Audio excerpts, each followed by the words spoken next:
Hey, Game Masters out there, it's me, Frank Master, and like I said earlier in the update video, I plan to be doing this kind of thing since I returned to YouTube back in October.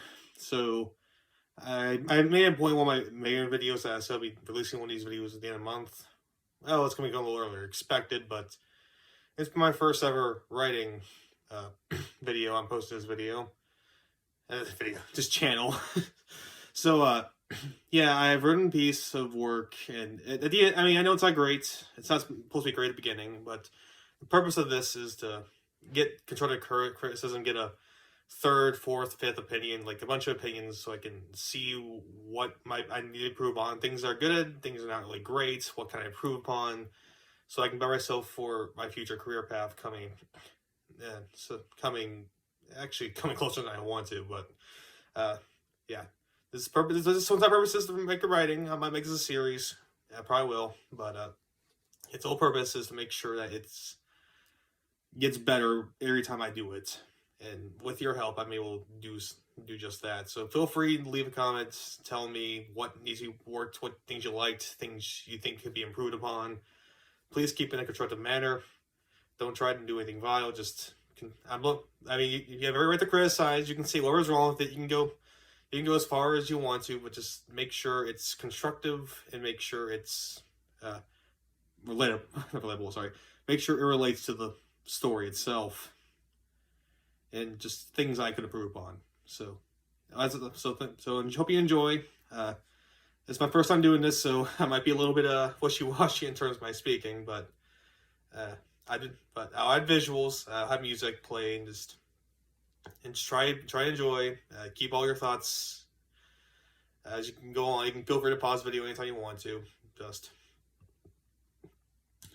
hope you enjoy, and I'll see you guys in the next video. Gather around and grab as many refreshments as you need, because I'm about to embark you on a tale that has happened many years ago. After the creation of the universe, there was a planet that floated around our own galaxy, yet it went by no name.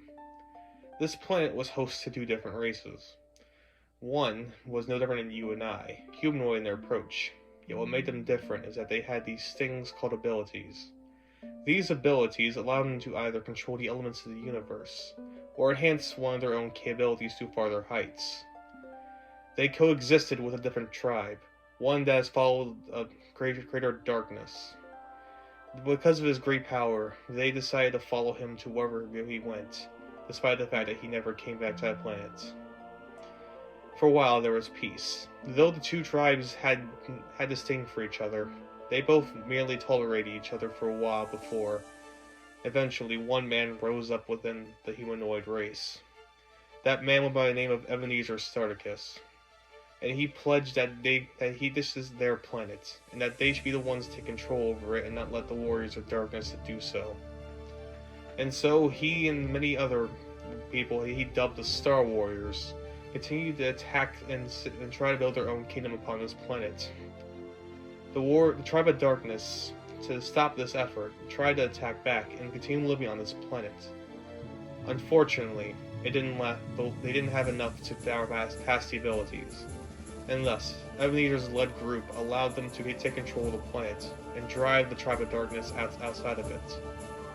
With this victory, Ebenezer created the kingdom of Starvania, and now dubbed the planet that as well. With his leadership, he became their first king, and decided to build a new army, one even greater than the own warriors he created.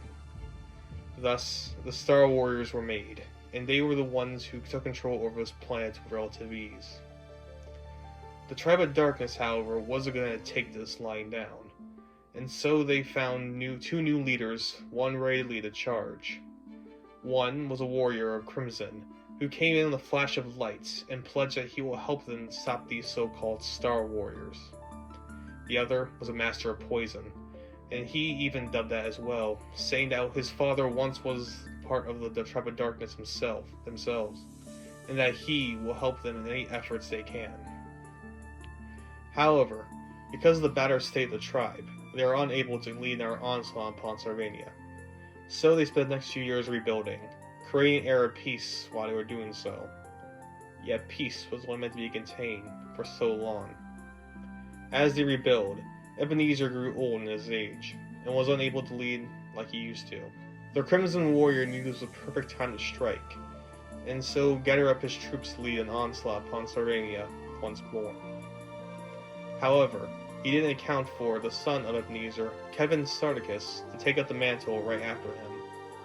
Kevin established a new type of leadership, one led by democracy instead of absolute rule. This democracy would lead them to create allies with the Latronius Dragonel, the king of the Cursed, and President Silvic, the leader of the Megonians. With these three coming together, the Star Warrior lineup expanded even further than it has before. And so, with their might and the newly dubbed Dark Warriors, who were once known as the Tribe of Darkness, went on to an absolute war. This became the first great war in the universe, and it has went on for many years. During this war, Kevin was able to create more allies, such as one named Callus Pyrite, a leader of the Men. With the four together, they were able to push back the Dark Warriors. Though they were tough, they weren't enough to defeat the Star Warrior might. And with that, Sarvania has acclaimed their first victory. With this victory, the four of them went together and created a new law of the universe. This became the Star Council, and this wasn't made in the efforts to make sure another Dark Warrior doesn't come out and try to take him out again. With this defeat, the Dark Warriors were forced to shove out to a different planet, and had to rebuild once more. However, they spent too much in this war, and because of that, it seemed like they were never able to come back again. Yet again, as it was said before, peace can only be contained for so long. Many years after that war was over, a new line of Star Warriors that came through, and now led by a man named Obadias. They were ready to lead on another Star Council member. This was another opportunity to strike, as the Dark Warriors came from nowhere, stronger and faster than ever. They were able to detain the Star Warriors for even longer than last time. However, the Star Warriors aren't one to fall, and so they pushed them back, creating the universe's first ever great stalemate. Neither side broke through, and every time it seemed like one could, it was immediately defeated by another. This stalemate went on for 4,000 years, and it seemed like there was no end to it. It got to a point where people were beginning to think that one side was going to call it quits. Yet, eventually, one side did break through. The Dark Warriors, in desperate need of leadership, were met by a man called the Black Mage from Earth. Though his name was Bartholomew, he went by the alias of Darky to hide his name and become one of the Dark Warriors. He dubbed himself the Demented Wizard, for once you meet him, he'll make you forget everything you are, and kills you before you have a chance to remember. With his leadership in magic, he was put in charge to lead a raid upon Sarvania, and did so in a fleeting fight. The king Obadias was unexpected by this, yet he didn't come unprepared. He led his own assault to make sure his Darky's raid was going to be ceased. However, the magic prowess of Darky was too much, and he pushed forward to the throne of Sarvania. There, he and Obadias went under great battle, and unfortunately, Obadias was slain during the fight. Darky has taken over Sarvania, and with that, the Dark Warriors seemingly have won the war. However, a good story doesn't end quite like that. Though Darky was cunning and calculated, he did make one crucial mistake upon his raid. Despite being unexpected, Obadias had one last contingency plan before his inevitable death. He sent his newborn son to Earth, so he could be protected and make sure he can survive during the raid. Thus, the son named Michael Sarkis escaped upon the planet, and went down to Earth to make sure he's protected. This would lead to one man from Dark Warriors giving a prophecy stating that boy will come back once more, stronger and more willing to take the throne back from Darky. And Darky was no idiot, so he sent every Dark Warrior imaginable on Earth to find and kill the kid. Unfortunately, because of Michael's new identity, he wasn't able to find him, and thus the child was able to grow up in peace. Yet Darky is a determined wizard. He'll make sure the child is slain if it's the last thing he does. As for the child, as said previously, he was being raised on Earth in peace, and one day will come out and become the hero Sarvania needs. That part of the story is being unfolded right now. Episode 1. They call him Mikey. The story takes us to a nearby desert, one place within Arizona. There, a man rode on his bike, fully dressed in a leather jacket with a white undershirt, along with blue jeans and sunglasses across his eyes. He had blonde, short hair, and had sunburned skin, ready for his own task. He drove upon to a small town in the desert, one with wooden houses, almost like an old western scene. There, he made a quick pit stop and went to a bar, where, well, I'll let it speak for himself. Excuse me, sir. Can I get you anything? Just one drink for the road. I won't be here long. You got it. But if you don't mind me asking, I see many faces around, and I haven't seen yours quite yet. You around here? No, just visiting. Really? Do you mind if I ask your name? Name's David. David Emblem. Just getting my beer, man. I just want to go. Right. You're gonna get it. I like create small talk with my customers. I'm not one for small talk. I got more important things to worry about. Like what? Try to find a kid, that's all. Your son? No, but he is quite important to me. Is that so? You got a picture? A name? I could probably try to help find him. You wouldn't be too much help. I doubt you know him. But if you insist, here you go. What's his name? His name's Mikey. I don't know if you ever heard of him before. I heard of Mikey's before, and Michael's, but yeah, this guy don't ring a bell to me. I figured. Well, I appreciate the help anyway. Besides, I already know where he is. I was just hoping, might be closer, get us on quicker. Yeah, I've been really trying to find some sort of convenient way to get things done nowadays. Well, I hope you do find him. You said you know where he is, right? Indeed. Though it's still quite a ways to go. I was hoping he stays there before sudden happens. Like what? Don't worry about it. It's nothing to do with you. If you would say so. Well, good luck trying to find him. Thanks. And also thanks for the beer. No problem. The scene shifts to a nearby town where a small building and orphanage laid. There we see a kid, one with a yellow sleeveless jacket, a white undershirt, and blue shorts. He had brown spiky hair and was seen escaping this place. There were two individuals with flashlights trying to find him. However, they were unsuccessful. Oh man, it's the 5th time this month. We only need to keep a better eye on him. That's just a kid, man. I mean, let him have some freedom. Dude, he's trying to escape this entire time. He needs to be protected, you know? I mean, he's only 12 now? We gotta keep a better eye on him. He's getting around the age. I think we need to have a little freedom with him. You're right, but he's kind of more trouble than what it's worth.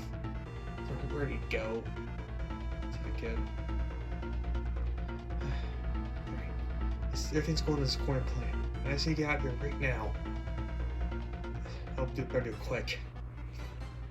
Now we're back to David, who's now entering the town just after the desert into a plain. As he goes there, he makes a stop, where he sees 3 distinctive people, all in blue jumpsuits, looking at him menacingly. Can I help you 3? Yeah.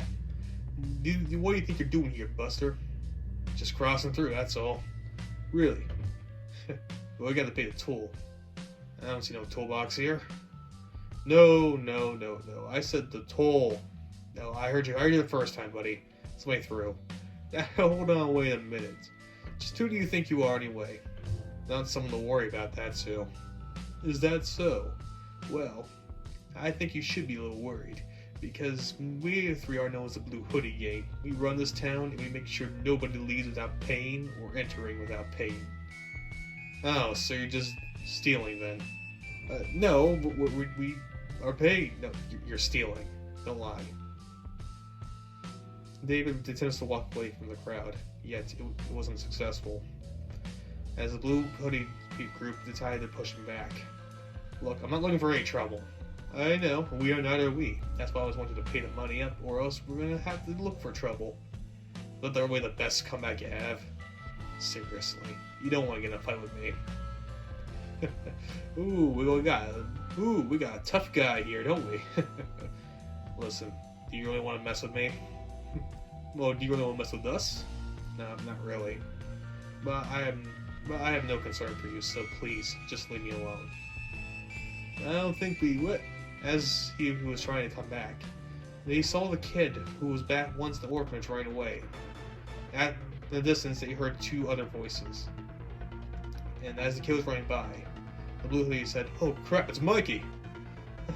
Thank you, thank heavens you guys are here. Please help me out, I'm trying to escape again. Again? Didn't you see the last time? Yeah, they found me. I just need to leave, please. Don't worry, we got you. As the Blue Hoodie tried to attempt to help him, David looked upon them unsurprised, and almost like he didn't expect them to do that. They pushed Mike into an nearby alleyway, and saw the two men running towards them.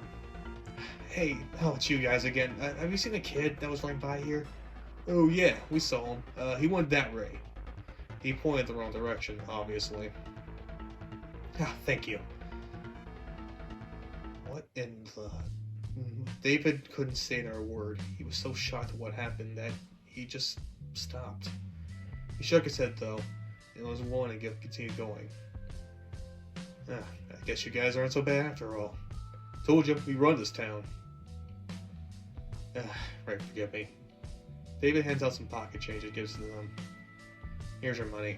Now, tell me where that kid went. He's on the only way, obviously. Why? He won all of a sudden? It's something like that. I don't want to go to the full story, though. See you guys never. David followed the kid to the alleyway. Finally, escaped those two. Let's hope it lasts. Unfortunately, Mikey was starting to shake as he heard footsteps coming towards his direction, thinking it was them. However, he was surprised to see David coming towards him. Is your name Mikey? Who are you? Just answer the question. Yes, but what do you want from me? Just good. About time I found you. What? As David started to approach him, Mikey started to fall back, trying to avoid him as best he could. Well, listen, I don't know why you know my name or why you want me all of a sudden, but please, let's leave. Nah, not just yet. I got something very important to tell you. Before he said anything, the two men came and found him like, finally! There he is. Thought you just give us this time, Antwerp. What's going on here? What's going on here is that kid's escaping from us. Okay. He's supposed to be back in the orphanage, sir, and he's trying to escape from it? And that's a problem. Why? Because he's not having any protection, that's why. So what you're saying is that if he has some sort of protection, he has no need to go back to that orphanage. I suppose. Why, are you willing to adopt him? Well, not adopt, more looked after him. You can't quite do that either. Really. All of a sudden, David waved a flash flame and approached right behind them with a more sinister look. Do you really want to pull that kind of trick on me? Listen, I'm not looking to fight anyone here. I'm looking for the kid. I'll keep an eye on him, and you guys go back to the orphanage. How's that sound? And as they said, the two men came together and said, that kid's been more of a hassle to realize. I think it's best to have be someone else's problem besides our own. Yeah, but what will the boss think? Who cares? You got enough kids in an orphanage, and another one wouldn't hurt. I suppose. They looked at David and said, alright, we won't say anything you to the kid. How's that sound? Sounds good with me. Thank you. The two men ran away, and David was left with Mikey within the alleyway. You saved me. Not quite yet. There's still got a lot more to do. Mikey went over and hugged David, saying, "Oh, thank you. I've been trying to get away from those people for so long. You've been my saving angel today. You know what? Maybe I will hear you out." Good. Buy something? They now approached the diner, where they both have food and plan to eat it, of course. However, before you do so, David stopped Mikey to say, "Alright, let me get to the chase, because there's not a whole lot of time left. I've been tasked to find you, Mikey, as you already know. The thing is, you need to fulfill your prophecy." Mikey looked at him in the range, saying, "What? Being quite upfront about it. Well, what prophecy?" David took a deep breath, was ready to begin to tell the entire story. So, as you know, a long time ago, Starvania was taken over by this man named Darky. And Mikey sounds like, yeah, I know, I saw the beginning. The point is that you are the king. Mikey didn't spit out some of the food he had eaten and said, "That's a good one. What? You heard me. You are the one that's supposed to come to Sarvania and save it. That doesn't sound like me." "Well, for your approach, maybe, but you are definitely supposed to be that one kid." No. I mean, there's plenty of Mikeys across the world. I mean, I can't possibly be that one kid. Besides, how can I even know this entire Sarvania thing is real anyway? I suppose you can be a little skeptical. You're merely a newborn when you escape the place. Alright, let me show you something that might help prove my case. All of a sudden, David's hand started going on fire, and Mikey started taking a step back, saying, "Oh, what the hell? What are you doing?" "Calm down. I have it under control. As you already know, those Sarvanians have abilities, such as mine, which is called Phoenix." Oh, cool. Did he teach me how to do that? Well, you don't quite have that, so no, I can't. But it does prove that there are people out there with abilities. Yeah, but that doesn't really necessarily prove Starvania's a thing, or I'm just sort of king to it. I'm not gonna lie, man. Everything you say here is really far-fetched. You would assume that. Alright, there's no better way of saying this. How about you just follow me? I'll show you what I mean. No. Look, man, I appreciate the help and the food, but you're really coming off as some sort of creepo over here. I don't know what this whole entire prophecy thing is, or anything else, Sarvania, or any of that, besides what the opening told me, but you got the wrong guy. I don't... In fact, I'm starting to think that you got the wrong theory. I don't. After all, I've been sent by someone to find you. It doesn't sound right. Look, there's no better way of saying this. Either you follow me, or you don't. I'm not going to. Just leave me alone, please. Though I do appreciate your help, I don't want to... Just don't follow me. The scene now is Mikey trying to run away from David, with David not really giving much of a chase. It got to the point where Mikey was starting to go through different alleyways trying to lose him, thinking he was still being chased. However, it meant nothing, as David was approaching right in front of him where you ran. How did you do that? All part of the ability, man. But... just please let me be. Look, you already did enough for me today, and I'm grateful, but I heard you the first time. You don't need to repeat yourself, but listen. I'm not going to read myself either. Just please follow me. No, I'm not going to do that. Just leave me alone. For crying out loud. I didn't travel halfway across the country just for you to say no. As David tried to approach him, a cosmic aura went around Mikey and said, "Just please leave me alone!" One punch, and David was sent flying back to the previous building. He looked up and saw Mikey and team in that glowing aura and more determined look. Yes. You are definitely him, alright. Mikey just realized the aura around him and just said, "Alright, maybe you were right about me being somewhat special than the others, but it doesn't prove anything. Just don't follow me or else you get more of that." Alright. Wait, really? You're actually gonna quit like that? Yeah, I don't see much of a chance against you. There's no point in me trying to chase you down. Huh. Though David hurt himself when he said that. He knew deep down that it would be nothing at the end. Mikey then went outside town and continued until he went to their own plane. As he did, David noticed two mysterious men, both cloaked in purple and black, and had mysterious tattoos across their arms. They soon followed Mikey throughout the town, and David said, "Oh, shit, not this again." Mikey continued his path through the plains, and there he took a quick break to rest, saying, "Oh, I think I finally lost him. I hope he actually meant what he said. Well, at least I'm just going to assume that." He then looked up to the sky and said, "Finally. I finally have the ability to be myself now, no longer chained to that orphanage." As he said that, he felt two presence behind him and looked around and saw the two mysterious men there. Just a second ago, kid, but mind if I ask you a question?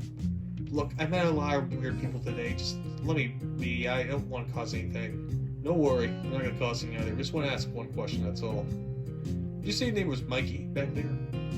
Yes. And did you say that you had that cousin war around you? I didn't say that. I showed it, but yeah, I did. Good. He then turned around and said, and went to her phone. The tall one said, "Boss, we found him." There on the phone, I heard her voice saying, "Good. Just in the job now." They both turned around and get him to do what he needed to do. Pulled out guns and towards Mikey, with Mikey taking it back, saying, "Whoa, whoa, whoa! What are you doing?" "What we need to do, kid. It ain't personal, just business." "What kind of business? Hold on. Who are you guys?" Before they said anything, they saw a fire arrow pierce one of them, and he fell down in pain. Though it hit any of his fatal spots, it did hurt him extremely, with David coming right behind him. David had a flaming bow on his back, with another arrow coming out of fire. Mikey said, wait, what? Sorry, Mikey, but I don't think I properly introduced myself. My name is David, and of course you know my ability is the Phoenix. As you can clearly see, with the Phoenix I can combine on fire weapons with them, such as his bow and arrow. Why a bow and arrow? Don't ask questions about it. As he did said, "Oh, look at you, it's Mr. Tough Guy David again. Didn't think we see you out in his parts." Yeah, go on, do what you need to do, Dark Warrior." "Dark Warrior?" "Yeah, the Dark Warrior sent to kill you, kid." "What?" Enough of this. The Dark Warrior that was on the ground in pain came up, took the arrow out of his arm and said, All right, let's not cause you more trouble. Let me kill the kid and we'll let you go freely, David. I'm gonna say no to that." "Seems more difficult, that's how it's gonna be."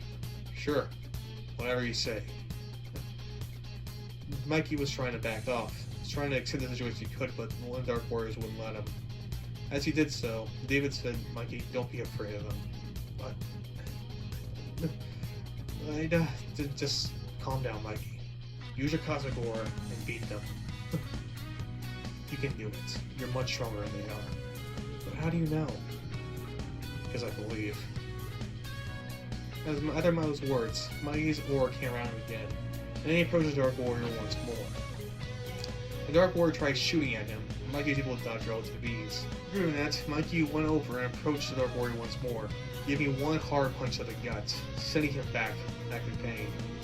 The other Dark Warrior approached David and tried to take him out as soon as he could. However, David's flattening blow then turned to a double-bladed sword, and continued the fight like that. David was too quick, and his fire abilities were too impressive for him to continue fighting, and because of that, David dropped his own Dark Warrior himself. Both of them realized they were in a much greater situation, and so both ran away, knowing that they were unable to win. With them leaving, David approached Mikey and said, "Don't you see it now, kid? You're meant for something greater than this." Just hold on. Who are those people anyway? Dark Warriors? What kind of people are they? Honestly, they meant people sent to kill you. What? I already told you. You're the Prince of Starvania. They want you dead because they know what you're going to do to the leader. So, what you're saying is true? If you know it or refuse to believe it. No, wait. Is there gonna be more of them? Oh yeah. There's plenty of them out there. In fact, I won't be surprised to see those two again. And they'll keep coming after you. So you can believe what you want to believe, Mikey. But I should at least warn you about that. Wait. So if I really am this Prince of Sarvania and I'm destined to defeat Darby, then I probably should do that then, should I? Yeah, you should. Okay. If that's the case, then I guess I have no choice but to do that. About time. I was beginning to think I was probably have to beg. Mikey didn't approach him, and then bowed down his knee, saying, "Please show me the way of being a prince." David laughed. Then he said, "Oh, Mikey, I should be the one bowing to you, instead the other way around." David didn't want to do that and said, As myself, David Emblem, will I to be your servant during this time." And I said, "Servant? Look, I don't know much about a servant, and..." "Alright, at least a guide then." "Yeah, a guide should be fine." "Good." David then got back up, put his hand, saying, "Alright, you ready to go, kid?" "Go where?" I'll take the next step. There's plenty of preparation to do if you want to beat Darky. And, well, clearly, despite your power, you're not quite there yet. How do you know that?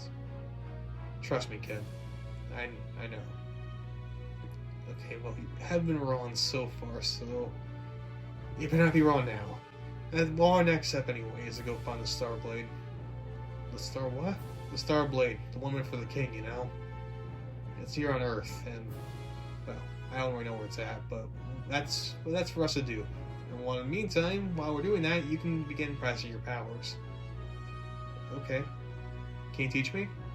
Unfortunately, no. I don't have your ability, and I don't know how it works. But they do say the best way of learning is doing it yourself. Who says that? I know someone does. Okay. The scene then cuts as them continue to walk through the plains, preparing for their next journey.